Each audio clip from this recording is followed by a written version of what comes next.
El tema que abordaremos hoy en esta primera clase teórica es el transporte a través de membranas biológicas. La bibliografía recomendada es, a modo indicativo, el libro de Fisiología de Linda Costanzo, cualquier edición, o en realidad cualquier libro que en sus fases introductorias suelen tratar este tema con bastante completitud. Llamamos transporte transmembrana al conjunto de mecanismos que posibilitan el paso, ya sea de soluto o de solvente. En el caso de sistemas biológicos, el solvente es el agua, a través de membranas plasmáticas, a lo que denominamos transporte celular, aquí, o bien a través de epitelios o endotelios, lo cual puede ocurrir a través de dos vías: una vía transcelular, esto es, atravesando dos membranas, una membrana basal, que es la que da, en el caso de los epitelios, al torrente sanguíneo, o sea, al intersticio y finalmente a los vasos, y la membrana apical, que da a la luz, al cual son volcadas las sustancias que son secretadas por el epitelio, en el caso de epitelios secretores. Las vías de transporte a través de los epitelios o endotelios puede ser por una vía transcelular, como habíamos dicho antes, o también una vía paracelular a través de las uniones estrechas intercelulares. Estos dos mecanismos son altamente regulados en cuanto a su selectividad y eficacia, y por lo tanto esto permite un estado de diferenciación entre el medio extracelular o el medio intracelular en el caso de transporte celular, posibilitando realmente tener contenidos en esos dos fluidos completamente distintos gracias a la existencia de sistemas de transporte unidireccionales en un sentido o en otro, que permiten una distribución desigual de iones o sustratos, como vemos aquí. Puede ser glucosa o aminoácidos necesarios para la función celular. También los epitelios tienen una alta selectividad en el tipo de transporte y eficacia en el tipo de transporte, como vamos a ver más adelante. Ya sea el transporte celular como el transporte transcelular, los solutos deben atravesar membranas plasmáticas. Las membranas plasmáticas son sistemas complejos constituidos por una bicapa lipídica en forma de mosaico fluido, ya que pueden desplazar sus capas en forma lateral, y que están constituidos fundamentalmente por fosfolípidos, en el cual su cabeza polar están dirigidas a los medios acuosos, ya sea extracelulares como citoplasmáticos. Y otros componentes importantes en la membrana son proteínas, como vemos aquí. Van a cumplir diferentes roles enzimáticos, pero fundamentalmente roles en transporte o como receptores de distintos ligandos, y finalmente oligosacáridos, conformando lo que se denomina glicocálix. Veamos un poco más en detalle los componentes de la membrana plasmática en cuanto a su estructura y función.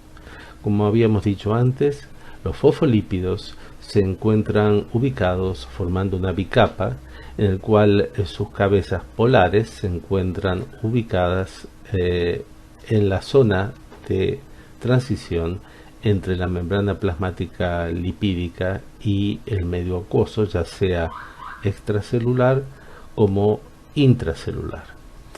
Esos fosfolípidos son de alguna manera estabilizados por el colesterol, que también forma parte de los lípidos de la membrana plasmática y que se encuentran ubicados en el interior de esa bicapa lipídica, en contigüidad con las cadenas alifáticas de los fosfolípidos debido a su carácter justamente hidrofóbico, y este colesterol va a actuar de alguna manera como un estabilizador de esa bicapa, aumentando la rigidez de la misma.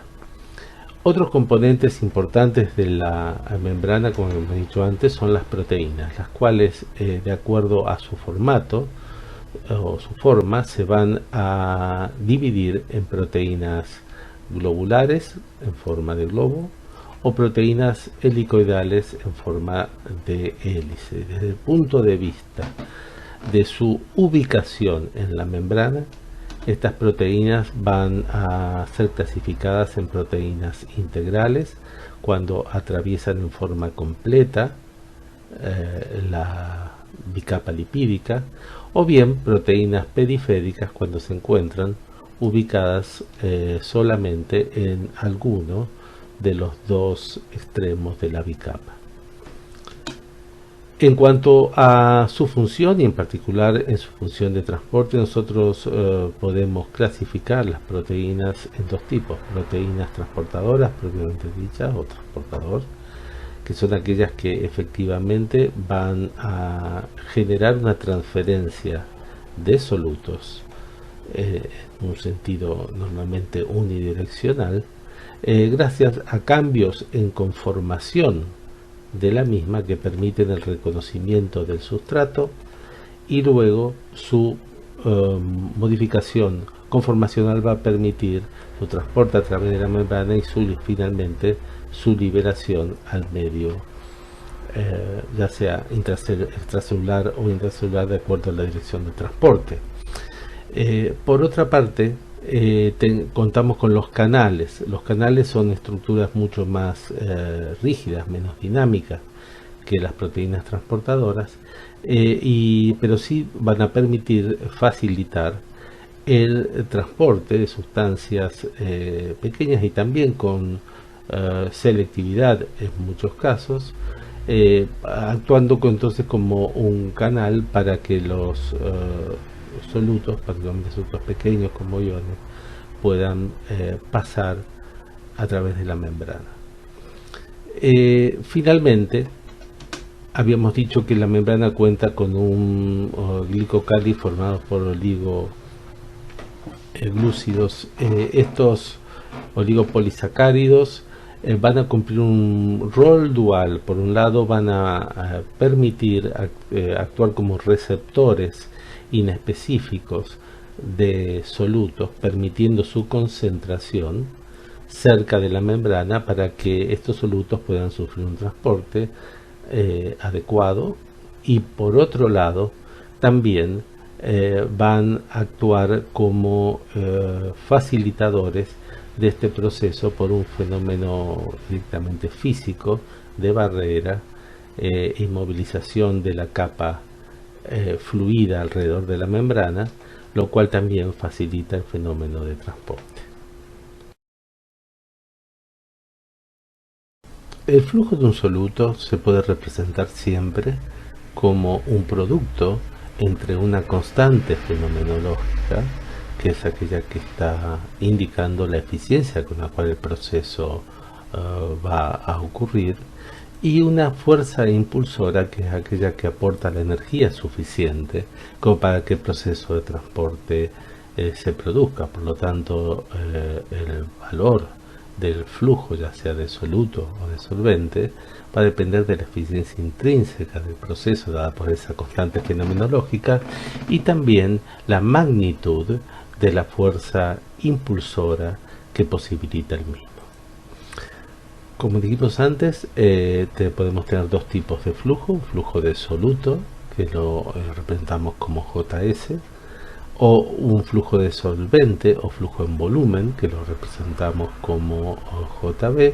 Como habíamos dicho antes, en los sistemas biológicos este solvente es usualmente el agua.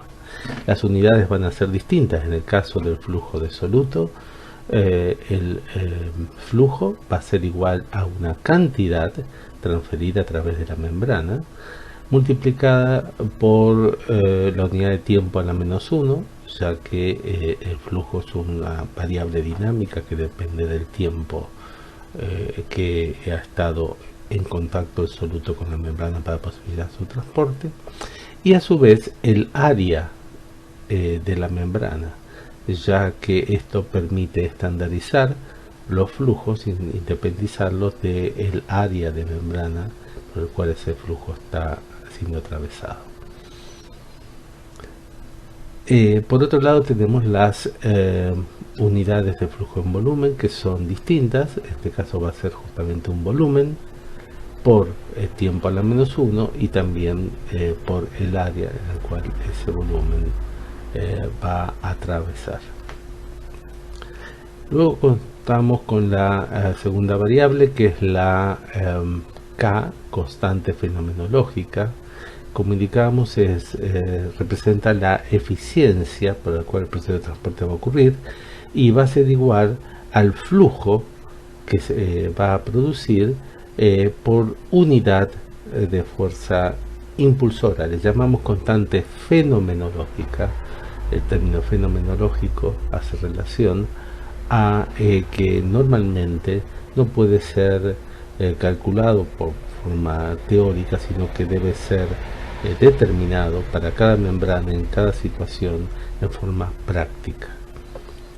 Finalmente tenemos la fuerza impulsora, que es representada como X, que va a cobrar distintas expresiones de acuerdo al tipo de flujo al que hagamos referencia. A los mecanismos de transporte lo podemos clasificar en tres grandes grupos. Por un lado, el transporte de solvente o flujo en volumen, hace referencia justamente, como hemos dicho, al transporte de agua a través de la membrana en el caso de sistemas biológicos. Luego el transporte de soluto a través de la membrana, obviamente esto hace referencia a cualquier sustancia que atraviesa la membrana distinta del agua. Y finalmente el transporte combinado de soluto y de solvente. En el caso del transporte de solvente o flujo en volumen tenemos dos tipos de mecanismos que lo posibilitan. Uno es la ósmosis, cuya fuerza impulsora es la diferencia de presión hidrostática a través de la membrana, y la filtración, donde hay una diferencia de presión hidrostática que posibilita que ese transporte ocurra. En el caso de transporte de solutos, la situación es un poco más compleja. Podemos dividir en dos grandes grupos: transporte pasivo y transporte activo. El transporte pasivo no requiere de una energía externa al sistema de transporte para ocurrir, o sea, ocurre espontáneamente, mientras que el transporte activo sí requiere de una energía externa, normalmente provista por el ATP. El ATP, como ustedes saben, tiene enlaces de alta energía, y esa energía puede ser transferida, en este caso a proteínas transportadoras, para que se den los cambios conformacionales necesarios para captar el soluto, transportarlo a través de la membrana y finalmente transferirlo al otro lado de la membrana. En cuanto al transporte pasivo, lo podemos dividir en dos tipos: la difusión simple y la difusión facilitada. En la difusión simple hace referencia a todos los mecanismos de transporte de solutos en los cuales no participa un transportador. Si participa un transportador, al mecanismo lo denominamos difusión facilitada, siempre y cuando este sea pasivo, y de ahí viene el término difusión. La difusión simple entonces no compromete un transportador y puede ocurrir por dos grandes mecanismos. Uno es la disolución del soluto en la membrana, lo cual permite que el mismo la atraviese y pueda pasar al otro lado de la membrana y ser transportado. Esto, por supuesto, requiere que el soluto tenga una alta hidrofobicidad para justamente pueda disolverse en un medio lipídico como es la bicapa lipídica. En el caso alternativo, el soluto puede no ser hidrofóbico, pero puede atravesar la membrana gracias a la existencia de canales. Canales que son estructuras conformacionales rígidas con la existencia justamente de un canal que atraviesa la membrana y posibilita el pasaje de la sustancia en forma difusiva y de alguna manera acelerando el proceso de transporte, que sería prácticamente imposible en el caso de solutos cargados o solutos que tengan alta polaridad. Finalmente tenemos la difusión facilitada. La difusión facilitada hace referencia a todos aquellos mecanismos difusivos, o sea, que ocurren espontáneamente a través de la membrana de solutos, pero que han sido mediados por un transportador. O sea, realmente han requerido la existencia de un transportador que lo capte, lo transfiera a través de la membrana y lo elimine del otro lado de la membrana al medio acuoso. En cuanto a transportes activos, tenemos varios tipos. Tenemos un transporte activo primario, cuando ese transportador requiere necesariamente de la ATP primariamente para funcionar, o sea, requiere del ATP para que sus cambios conformacionales se puedan producir. Ese transporte activo primario va a generar una fuerza impulsora para que actúen otros transportadores de alguna manera acoplados a este transporte activo primario, y a eso nos referimos con transporte activo secundario o terciario, dependiendo cuántos transportadores en serie están utilizando la actividad primaria energéticamente dependiente del transporte activo primario.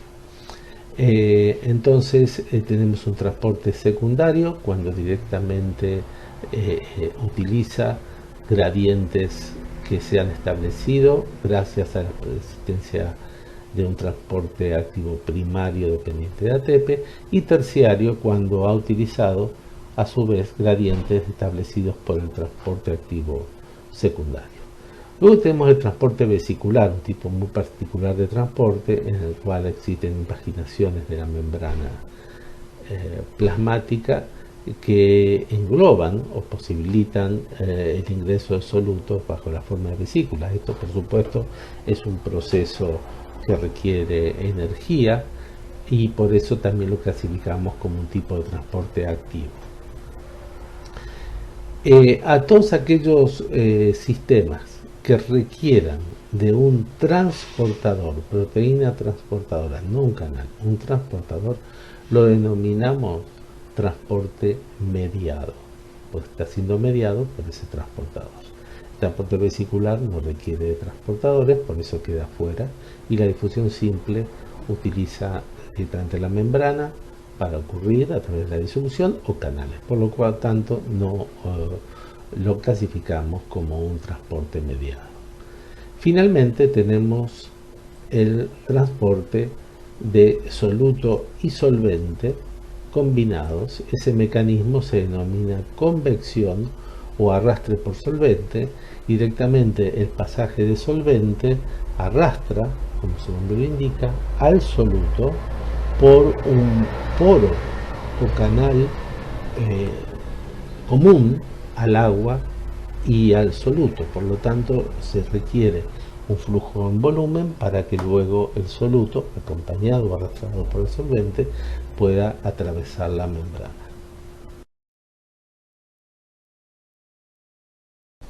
Aquí vemos representados los distintos tipos de transporte de soluto, cuya representación gráfica puede facilitar el entendimiento por su mayor complejidad. En el caso de la difusión simple de solutos, contamos con dos grandes tipos de mecanismos. Un mecanismo de difusión simple de soluto que atraviesa en forma directa la membrana debido a sus características hidrofóbicas que le permiten poder disolverse en la membrana y atravesar la misma, permitiendo de esa manera su transferencia a través de la misma. En el caso alternativo de difusión simple es aquella en el cual la molécula transportada es hidrofílica, pero cuenta con un canal que le confiere un entorno hidrofílico en su interior que hace compatible y posible su transferencia a través de una membrana hidrofóbica. En los dos casos llamamos a esto difusión simple. Eso hace referencia a que no requiere de un transportador, y el término difusión hace referencia a que está aprovechando, siendo posibilitada por un gradiente de concentración de la sustancia mayor en el lado donde se inicia el transporte y menor en el lado donde finaliza el transporte. Luego tenemos la otra alternativa también difusiva, que es la difusión facilitada. El término facilitado hace referencia a la existencia de un transportador cuyos cambios conformacionales van a posibilitar captar la sustancia que va a ser transportada. Posteriores cambios conformacionales van a posibilitar su transferencia a través de la membrana, y finalmente otros cambios conformacionales van a modificar la estructura para posibilitar la expulsión de la misma al otro lado de la membrana. Como alternativa a procesos difusivos tenemos los procesos activos. Esos procesos difusivos son pasivos, en contraposición los procesos activos requieren de energía e incluso pueden ocurrir, como se representa acá, en contra de un gradiente de concentración. Sin duda, el gradiente de concentración era la fuerza impulsora que posibilitaba todos los mecanismos pasivos, pero en este caso, al ser en contra del gradiente de concentración, hay un requerimiento energético, como habíamos dicho, dado fundamentalmente por el ATP. En este caso también un transportador va a estar involucrado, y la energía del ATP va a generar un cambio conformacional que posibilita la captación de la sustancia, incluso contragradiente, su transferencia a través de la membrana y su expulsión al otro lado de la membrana. Nos referiremos ahora al transporte de solvente o flujo en volumen producido por ósmosis. Ósmosis se produce cuando existe una diferencia de presión osmótica a ambos lados de la membrana. Aquí hemos representado dos compartimentos acuosos separados por una membrana plasmática, en un caso agregamos un soluto osmóticamente activo en el compartimento 2, generando de esa manera una diferencia de presión osmótica entre el compartimento 1 y el compartimento 2, siendo mayor por supuesto la del compartimento 2. En este caso se genera espontáneamente un flujo de agua que tiende a diluir la sustancia osmóticamente activo en el compartimento 2, y este flujo de agua lo denominamos flujo osmótico.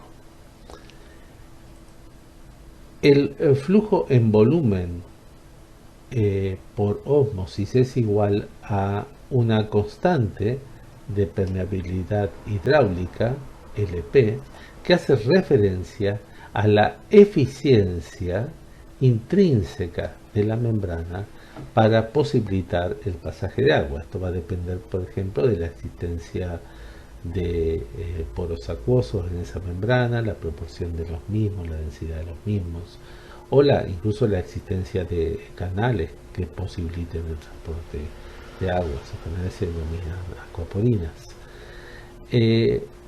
La ecuación también está afectada por lo que se denomina el coeficiente de Staberman o coeficiente de reflexión, cuyos valores oscilan entre 0 y 1. El coeficiente de Staberman es una corrección que se aplica ya que aquí asumimos que la sustancia que se había agregado en el compartimento 2 quedaba completamente retenida en el compartimento 2 y nada de esa sustancia migraba del compartimento 2 al compartimento 1. Sin embargo, no todas las sustancias van a ser completamente retenidas. Las sustancias van a ser parcialmente retenidas o directamente no retenidas. Fíjense que si la sustancia no es retenida en el compartimento 2, esta sustancia es incapaz de generar una diferencia de presión osmótica. Entonces el coeficiente de Staberman o coeficiente de reflexión va a tomar un valor igual a 0 y no se va a establecer, por lo tanto, un flujo en volumen del compartimento 1 a 2 porque la sustancia no ha sido capaz de generar un flujo osmótico. En el caso opuesto, en que la sustancia es completa y totalmente retenida en el compartimento 2, o sea que refleja la membrana, no puede pasar la misma. En este caso, el coeficiente de Staberman adopta el valor máximo de 1 y por lo tanto la sustancia es capaz de generar máxima fuerza osmótica efectiva y por lo tanto máximo flujo en volumen. En el caso de la diferencia de presión osmótica, a esta la podemos descomponer en sus componentes. Sus componentes son la constante R universal de los gases, la temperatura absoluta y la diferencia de concentración de la sustancia a ambos lados de la membrana. Por lo tanto, cualquier diferencia de presión osmótica va a ser debida a una diferencia de concentración a ambos lados de la sustancia, de la membrana, siempre y cuando la sustancia sea efectivamente retenida en un compartimento respecto del otro.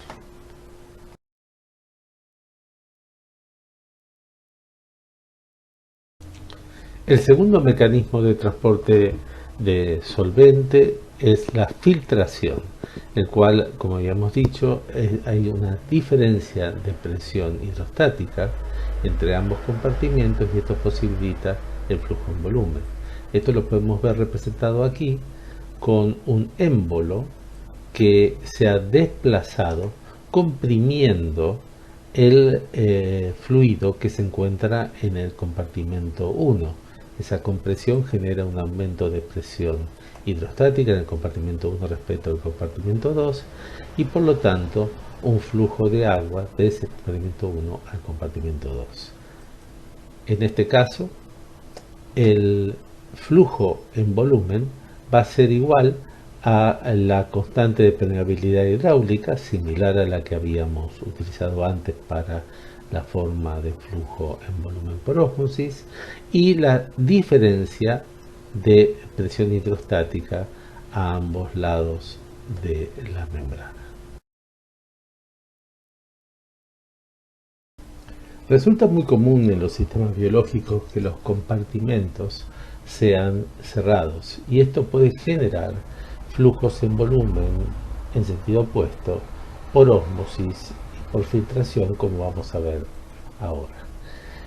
En el caso que, por ejemplo, haya un aumento de presión osmótica en el compartimento 2 que genera un flujo osmótico del compartimento 1 al 2, esto va a generar un aumento de presión hidrostática siempre y cuando este compartimento 2 esté cerrado y por lo tanto eso va a generar una fuerza impulsora para que el agua atraviese en sentido opuesto la membrana plasmática, generando una disminución de la presión o la interpresión osmótica. De esa manera se elimina el efecto inicial y se alcanza un equilibrio entre ambos procesos, el de ósmosis y de filtración. Y lo mismo ocurre si el aumento ahora es de presión hidrostática, por ejemplo en el compartimento 1 a través de la activación de un émbolo. Esto va a generar un flujo por filtración del compartimento 1 al 2, que va a disminuir la presión osmótica del compartimento 2 y esto va a generar un flujo de agua del compartimento 2 al compartimento 1 que termina disminuyendo ese gradiente o colapsando ese gradiente osmótico generado por la presión hidrostática y llegando luego a un nuevo equilibrio entre el proceso osmótico y de filtración. En ese caso, el flujo en volumen generado neto va a ser igual a la constante de permeabilidad hidráulica por la diferencia entre las fuerzas impulsoras de ambos procesos. Esto es, la diferencia de presión hidrostática menos el coeficiente de Starrman por la diferencia de presión osmótica, que es el componente responsable del proceso osmótico justamente.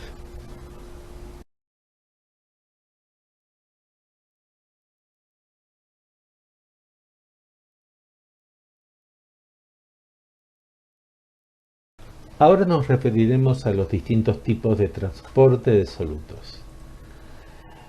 Existen dos tipos de transporte pasivos.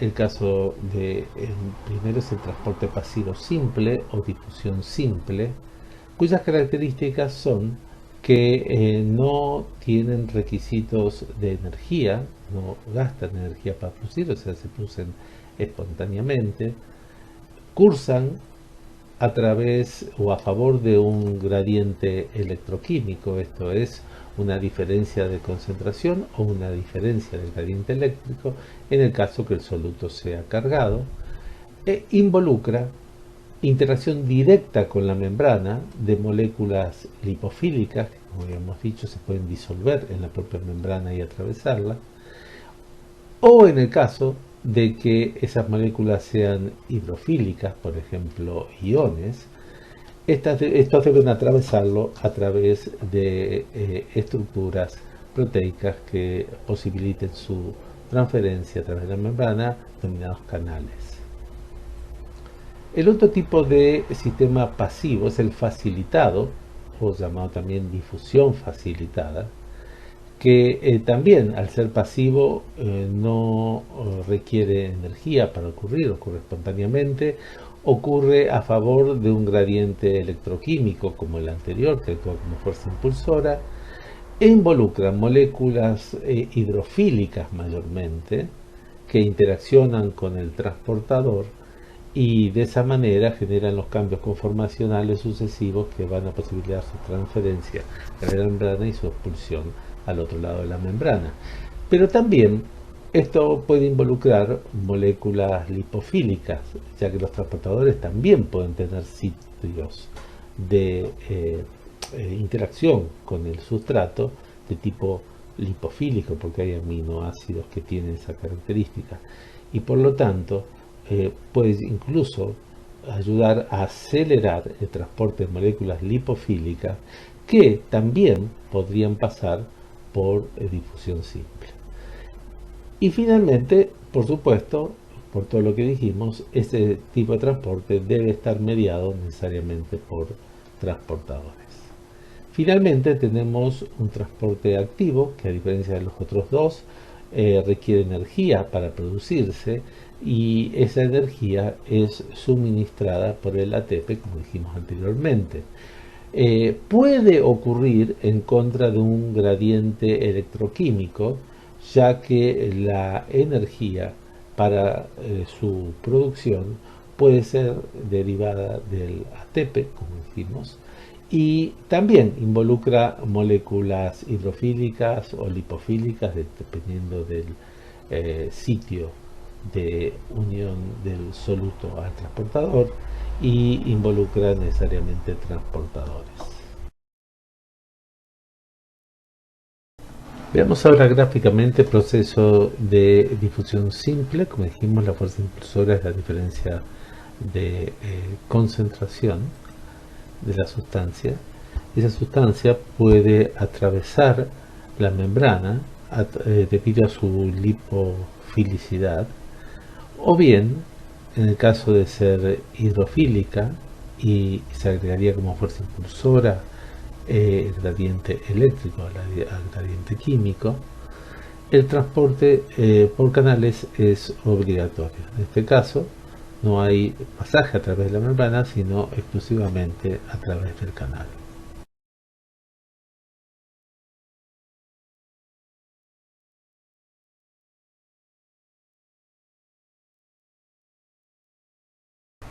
Aquí vamos a referirnos a la selectividad de la difusión simple en función de las características físico-químicas del soluto. Como dijimos antes, las moléculas hidrofóbicas son las que con mayor facilidad utilizan este mecanismo. Por ejemplo, gases, tales como el oxígeno, el dióxido de carbono o el nitrógeno, o por ejemplo hormonas esteroideas que por sus características tienen alta lipofilicidad. En forma intermedia podemos ver pequeñas moléculas polares pero que no tienen carga. Estas moléculas pueden atravesar parcialmente la membrana, pero en una proporción similar o incluso mayor pueden ser reflejadas por la membrana debido a sus características hidrofílicas. En el caso de moléculas polares grandes y sin carga, el porcentaje de transferencia a través de la membrana disminuye drásticamente y la mayoría de las moléculas no pueden atravesar la membrana a través de este mecanismo. Y finalmente, los iones son completamente reflejados por la membrana, impidiendo su paso a través de ella. Para facilitar estos procesos, la membrana cuenta con canales. Por ejemplo, los canales de agua, llamados acuaporinas, también son permeables a estas moléculas polares pequeñas como la urea, el glicerol y el amoníaco, facilitando de esta manera el pasaje a través de la membrana. Y en el caso de los iones es imprescindible la existencia de canales llamados iónicos que facilitan su transferencia. En el caso de la difusión simple de soluto no cargado, la fuerza impulsora, por supuesto, es la diferencia de concentración o gradiente químico de la sustancia. Y en este caso, esa diferencia de concentración entre compartimiento 1 y 2 hace usar la fuerza impulsora para que se posibilite este transporte. La ecuación que describe el flujo de soluto es igual a una constante fenomenológica, que en este caso se denomina constante permeabilidad difusiva, PS, y el fuerza impulsora de este transporte, que es la diferencia de concentración. Cuando se grafica flujo de soluto en función de la gradiente de concentración, vemos que se obtiene, como es de esperar, una línea recta, siendo la pendiente de la misma la constante permeabilidad difusiva. A esto nos referimos con que estas constantes son fenomenológicas. Uno debe determinarlas a través de experimentos donde se modifica el flujo a través de modificar los gradientes de concentración para cada membrana o epitelio o endotelio en particular. En el caso de un soluto no cargado, la difusión simple tendrá como fuerza impulsora, por un lado, la diferencia de concentración, tal cual ocurría en la difusión simple de soluto no cargado, pero se adiciona a esto, como fuerza impulsora, una diferencia de potencial eléctrico entre ambos compartimentos. Esto lo representamos aquí mostrando que una diferencia de concentración se actúa como fuerza impulsora de este soluto cargado, en este caso un soluto cargado positivamente, pero si agregamos al sistema una diferencia de potencial, haciendo más positivo el compartimento 1 en relación al 2, se genera una fuerza impulsora adicional asociada a la diferencia de potencial que hemos creado. La fórmula que resume este proceso es la siguiente: el flujo de soluto es igual a la permeabilidad difusiva similar a la que habíamos establecido anteriormente para la difusión simple, pero en este caso la fuerza impulsora tiene dos componentes, como dijimos anteriormente. Uno que depende del gradiente de concentración, vemos aquí, y el segundo componente que se adiciona como suma a la fuerza impulsora es aquel que depende del gradiente eléctrico. Multiplicado esto por la valencia del soluto, la constante de Faraday y la concentración media del soluto dividido R, constante de los gases universal, y T, la temperatura absoluta en Kelvin. Con concentración media del soluto se hace referencia al promedio de la concentración entre ambos compartimentos, o sea, la suma de la concentración en compartimento 1 más la concentración en compartimento 2 dividido 2.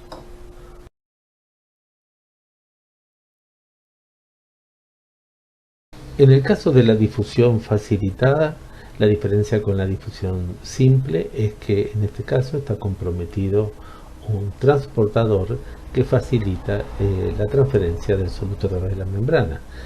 La fuerza impulsora sigue siendo la diferencia de concentración del soluto y se trata también de un transporte de tipo pasivo, o sea que ocurre espontáneamente si existe una diferencia de concentración a ambos lados de la membrana. Aquí vemos a un transportador típico actuando, captando la sustancia de un lado y expulsándola del otro, generando entonces un flujo neto unidireccional a través de la membrana. En este caso, la cinética de transporte del soluto, cuando graficamos su flujo en función de la concentración del soluto en el compartimento de partida, sigue una cinética de tipo micaeliana, o sea, similar a la cinética enzimática, ya que tiene características similares al transportador de una enzima, en el sentido que presenta, así como las enzimas, un sitio catalítico de reconocimiento específico del soluto para su metabolismo. En este caso es un sitio de unión del soluto para el transporte por parte del transportador. Por lo tanto, el flujo de soluto va a tender a un máximo a concentraciones teóricamente infinitas del soluto, alcanzando lo que se denomina la velocidad máxima o flujo máximo del soluto.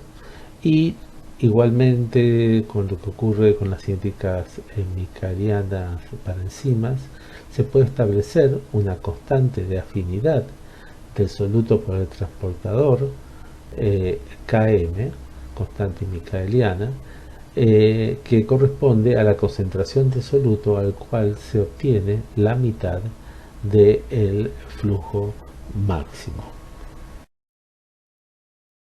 Del mismo modo que ocurre con las enzimas, la cinética enzimática también puede ser representada a través de curvas de línea Weber-Burke. En este caso graficamos la inversa del flujo del soluto en función de la inversa de la concentración del soluto, obteniéndose en este caso una línea recta. Esa línea recta intercepta la ordenada en un valor que es la inversa del flujo de solutos máximo y intercepta la abscisa en valor negativo, que es la inversa de la constante de afinidad del soluto por el transportador. La pendiente de esta recta es igual a la relación entre la constante de afinidad micaeliana sobre el flujo soluto máximo, y si se invierte la misma se obtiene un parámetro que es el flujo de soluto máximo sobre Km, que es una medida de la eficiencia con la cual el transportador reconoce al sustrato y por lo tanto transporta el sustrato a través de la membrana. Veamos las características de la difusión facilitada que nos permiten sospechar que un soluto está siendo transportado por este mecanismo. La primera característica es que su velocidad de transporte es mucho mayor que la inferida o la esperada de acuerdo a las propiedades físico-químicas del sustrato. Por ejemplo, si el sustrato es un sustrato hidrofílico y uno esperaría que atraviese la membrana por difusión de un modo limitado, y vemos que sin embargo tiene una velocidad de transporte alta, sospechamos que se trata de una difusión facilitada por un transportador. Otro elemento es la especificidad. A diferencia de la difusión simple, que tiene escasas características de especificidad, la difusión facilitada es altamente selectiva. Selectiva en relación a la configuración estructural del sustrato. Solo ese sustrato o muy pocos sustratos muy parecidos, análogos a este, van a pasar por este transportador. El tercero es una cinética de saturación, similar a la que presentan las enzimas, dada justamente por el hecho que la disponibilidad de los sitios de unión del sustrato al transportador es el limitante de la velocidad de transporte. Estos sitios de unión se saturan y por lo tanto disminuye la ganancia en la velocidad de transporte en función del aumento de la concentración, y a eso le llamamos cinética de saturación o cinética michaeliana. Otro elemento es la competición. Si existen sustratos estructuralmente análogos del mismo compartimento que se encuentra en nuestro sustrato modelo, va a disminuir la cantidad de sustrato transportado, ya que el análogo va a competir por esos sitios de unión al transportador, entonces reduciendo el flujo de soluto del sustrato en cuestión. Y otra característica interesante es la transestimulación del sustrato. La presencia del sustrato, o bien también puede ser de un análogo, en el medio intracelular, permite acelerar el ingreso del sustrato desde el medio extracelular hacia el interior. Veamos ahora gráficamente estos dos últimos fenómenos, la competición y la transestimulación. En el caso de la competición, la presencia de una sustancia análoga a nuestro sustrato, sustancia análoga la representamos como B y nuestro sustrato como A, va a generar una disminución de la transferencia o del transporte de A través de la membrana, ya que el sustrato B va a ser también transportado y va a competir por los sitios de unión del sustrato al transportador. Esto, por supuesto, comparada con una situación donde el sustrato B o análogo no se encuentra presente y es mucho más la cantidad de sustrato A que es transportado. En el caso de la transestimulación, imaginemos una situación inversa en la cual el sustrato se encuentra ubicado en el interior de la célula, en este caso, y puede ser transportado, pero ahora en el sentido inverso por este transportador. Esto ocurre muy comúnmente con el transporte difusivo, el cual tiene características reversibles en muchos casos. Fíjense que al ser transportado el sustrato B hacia el medio extracelular, aumenta la disponibilidad de sitios de unión y la velocidad con que esos sitios de unión son ofertados al sustrato en el medio extracelular, acelerando su transporte en comparación con una situación donde el sustrato B no está presente en el medio intracelular. Veamos ahora el transporte activo, que, como habíamos dicho, la fuerza impulsora era conferida por la hidrólisis del ATP. En este caso, los transportadores requieren de ATP para algunos de los cambios conformacionales necesarios para que el sustrato pueda ser transferido en forma neta, en este caso, por ejemplo, desde el medio extracelular a un medio intracelular. Fíjense ustedes cómo el ATP pasa a ADP y fosfato y transfiere la energía de uno de los enlaces fosfato de alta energía al transportador para permitir ese cambio conformacional. Existen tres tipos de transportes activos: el primario, el secundario y el terciario, y ahora veremos cada uno de esos.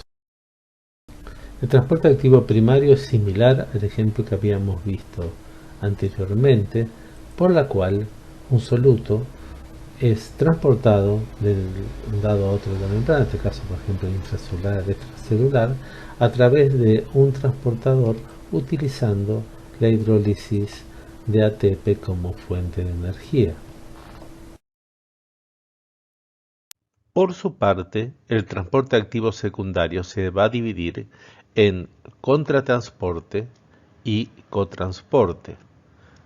En el caso del contratransporte, un transportador activo primario, mostrado aquí en verde, va a generar un gradiente de concentración de un soluto que será aprovechado por un transportador secundario que va a transportar un soluto en el sentido opuesto al soluto que generó originariamente el gradiente. O sea, este transportador activo secundario va a utilizar el gradiente electroquímico generado por el transportador primario para transportar un segundo soluto en el sentido opuesto al del soluto que generó el gradiente.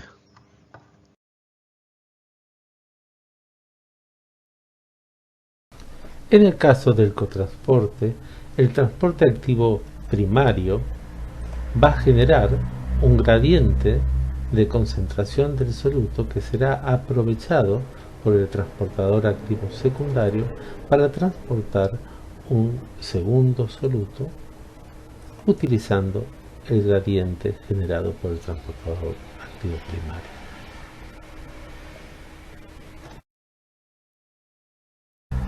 Finalmente, en el caso del transporte activo terciario, un transportador activo primario va a generar un gradiente de concentración, en este caso del soluto color verde, y ese gradiente de concentración es utilizado por un transporte activo secundario que va a generar la movilización o transporte de un soluto color rojo acá, que va a ser contratransportado por un tercer transportador, de modo que el soluto azul finalmente ha ingresado a través de la acción concatenada de dos transportadores previos, un transporte activo primario y un cotransporte secundario.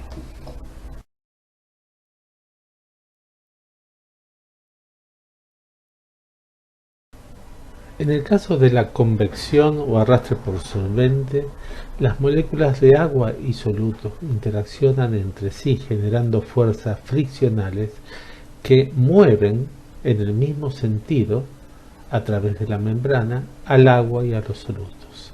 Existe en estos casos una interacción, como decía, de tipo fricción entre ambas moléculas que van generando el arrastre del soluto a medida que el agua pasa.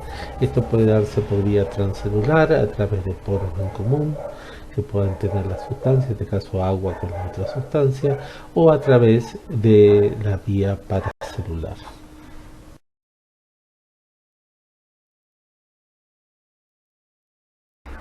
En el caso de la convección, el flujo de soluto depende en forma lineal del flujo en volumen. O sea, a mayor flujo en volumen a través de la membrana, mayor flujo de soluto por convección se va a producir.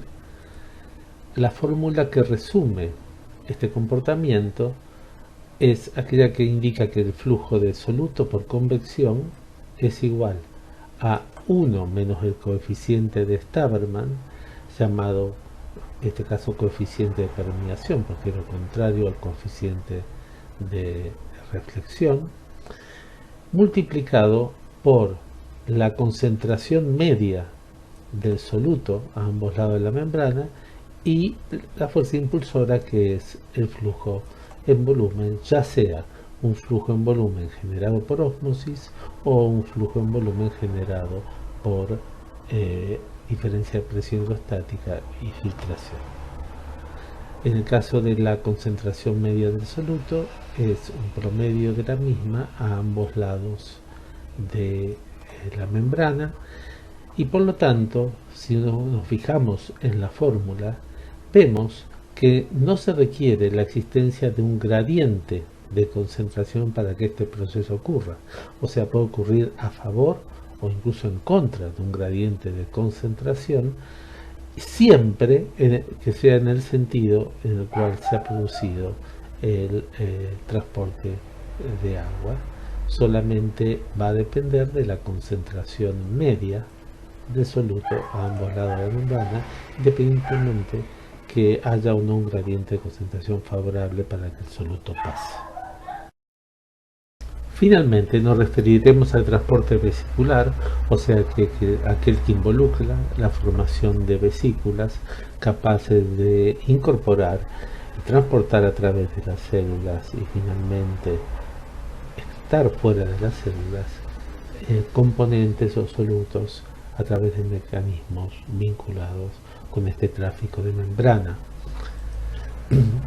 Existen dos tipos de transporte vesicular: la endocitosis, que es la que permite la internalización de los compuestos del medio extracelular hacia el interior celular, y la exocitosis, que es el fenómeno opuesto, que permite la expulsión de solutos a través de la fusión de membranas intracelulares con la membrana plasmática, liberándose el contenido de esas vesículas al exterior celular. Veamos primero distintos mecanismos de endocitosis. Uno es la fagocitosis, que involucra la incorporación de moléculas de gran tamaño que se encuentran en suspensión en el medio extracelular, y luego este englobamiento suele estar precedido de una metabolización de estas sustancias de gran tamaño.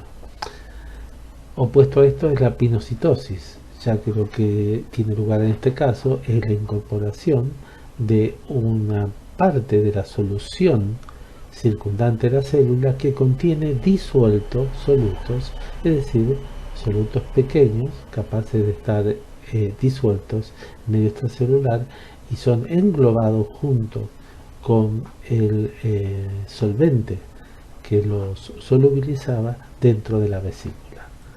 Y finalmente tenemos otro mecanismo que involucra receptores. Mientras que el anterior mecanismo de endocitosis era inespecífico, en algunos casos solutos específicos van a sufrir esta endocitosis a través de su interacción con receptores en la membrana plasmática. O sea, es un tipo de endocitosis mediada por receptores. En cuanto a la exocitosis, como decíamos, involucra la expulsión de los solutos al medio extracelular a través de la fusión de las vesículas intracelulares, producto muchas veces de la endocitosis, y la posterior expulsión al medio extracelular de los solutos englobados. En este caso, el proceso de endocitosis y exocitosis, una vez completado, se denomina transitosis. Nos referiremos finalmente al transporte de solutos transepiteliales, los cuales deben diferenciarse claramente de los mecanismos de transporte a través de la membrana plasmática celular por la mucha mayor complejidad estructural que presentan los epitelios comparado con una célula aislada.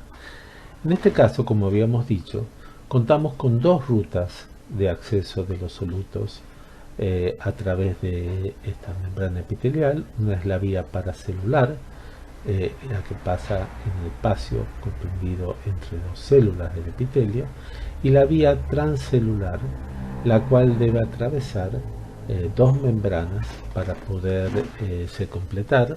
La primera es, en este caso, la membrana vasolateral, contigua al intersticio y a los capilares, y finalmente la membrana apical, contigua al lumen epitelial. En este caso, dada la dirección de los solutos desde el lado sanguíneo hacia el lado luminal, se trataría de un epitelio de tipo secretor, y si el sentido fuese el opuesto, se trataría de un epitelio de tipo reabsortivo. Muy bien, podemos plantear esta situación por analogía con un circuito eléctrico.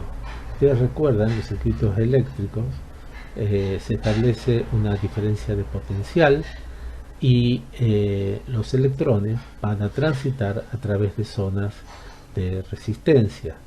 En este caso podemos establecer una diferencia de potencial en ambos lados de un epitelio que ha sido montado, en este caso una capa epitelial ha sido montada sobre una membrana porosa que no limita el transporte de electrolitos. Entonces, contamos con dos soluciones separadas de electrolitos, una que está en contacto con el cátodo y otra que está en contacto con el ánodo, y al establecerse una diferencia de potencial, los electrolitos van a difundir de un lado al otro del epitelio, y de esa manera podemos establecer o medir la corriente dada por esos electrolitos, y podemos establecer las resistencias relativas de la vía paracelular y la vía celular, que, como dijimos, va a estar compuesta, esta última, por dos resistencias: la resistencia vasolateral, o sea, la resistencia de los electrolitos a pasar por la membrana vasolateral, y la resistencia de los electrolitos a pasar por la membrana apical. En cuanto a la resistencia paracelular, la misma es conferida por la presencia en esa zona intercelular de proteínas que actúan obstruyendo el pasaje de solutos, en este caso solutos pequeños, a través de este espacio. Las proteínas involucradas en este fenómeno son fundamentalmente la ocludina, que como vemos aquí impide el pasaje a través de esta vía, y la claudina, que también juega un rol importante en el proceso obstructivo. Todas estas proteínas involucradas en fenómenos de obstrucción al pasaje de solutos por vía paracelular corresponden a lo que se denomina en general zonula occludens de la vía paracelular. No hay que confundirla con la zonula adherens, mostrada aquí, ya que esta zónula presenta proteínas de otro tipo, por ejemplo las caderinas, que van a tener como función la función de adhesión de células contiguas para permitir una apropiada estructura endotelial y no una función obstructiva. Muy bien. Si entendemos esto como con el mismo fenómeno comparado con un circuito eléctrico, en el circuito eléctrico lo que pasa son electrones, acá lo que pasan son electrolitos, podemos ver que el circuito correspondiente a este tipo de epitelios corresponde a un sistema en el cual tenemos en paralelo la resistencia paracelular junto con la resistencia celular, y la resistencia celular va a estar compuesta a su vez por dos resistencias en serie: la resistencia de la membrana vasolateral y la resistencia de la membrana apical. Por lo tanto, recordando cómo eran las fórmulas para circuitos en paralelo, podemos decir que la resistencia total que ofrece el epitelio, en este caso el pasaje de electrolitos, va a ser igual a la resistencia celular por la resistencia paracelular dividido la resistencia celular más la resistencia paracelular. Esta era la fórmula de resistencia para sistemas en paralelo, como vemos acá. Misma resistencia en paralelo con esta segunda suma de resistencias. Como estas últimas dos resistencias que conforman la resistencia celular están puestas en serie, podemos decir que la resistencia celular se puede plantear como la suma entre la resistencia de la membrana vasolateral y la resistencia de la membrana apical. Sobre esta base podemos clasificar a los epitelios de acuerdo a la facilidad con la cual va a permitir el pasaje de estos solutos pequeños. Si la resistencia paracelular es mucho menor que la resistencia celular, va a haber un masivo pasaje de electrolitos o solutos pequeños, por inferencia, porque se trata también de solutos, pueden ser no cargados, ¿no es cierto? En general los que pueden pasar. Va a haber un pasaje importante por la vía paracelular y siendo mucho menor el pasaje por la vía transcelular comparativamente. Entonces a estos epitelios les llamamos epitelios permeables o epitelios de tipo líqui o laxos. Y por el contrario, si la resistencia paracelular es mucho mayor que la resistencia celular, a estos epitelios los llamamos epitelios herméticos o tight. O sea, no significa que no van a permitir el pasaje de solutos, sino que el pasaje de solutos pequeños por la vía paracelular está restringida por un alto desarrollo de todas esas proteínas que conforman la sonula occludens, denominadas uniones estrechas. Y en este caso, ese pasaje de solutos va a ser predominantemente a través de una vía transcelular. Existen epitelios en la cual un determinado soluto puede llegar a tener una alta permeabilidad, pero no ese epitelio no ser permeable a una permeabilidad indiscriminada de todos los solutos, sino uno en particular, porque por ejemplo ese electrolito puede presentar o tener en ese epitelio un transportador específico, un canal, o ser lipofílico y por lo tanto atraviesa la membrana con facilidad. En estos casos decimos que el epitelio es perselectivo para un soluto, aunque puede ser poco permeable en general.